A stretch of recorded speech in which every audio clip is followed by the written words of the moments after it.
Imagine uncovering a piece of prehistoric history right in your own backyard. That's exactly what happened to a homeowner in Scotchtown, New York, who stumbled upon a fossilized mastodon jaw while gardening. In late September 2024, while tending to his garden, the homeowner noticed two large objects protruding from the soil.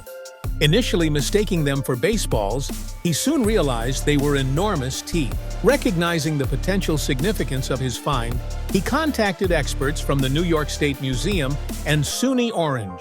A subsequent excavation revealed a well-preserved jaw of an adult mastodon, along with fragments of a toe bone and a rib. This discovery is particularly remarkable as it's the first complete mastodon jaw unearthed in New York in over a decade.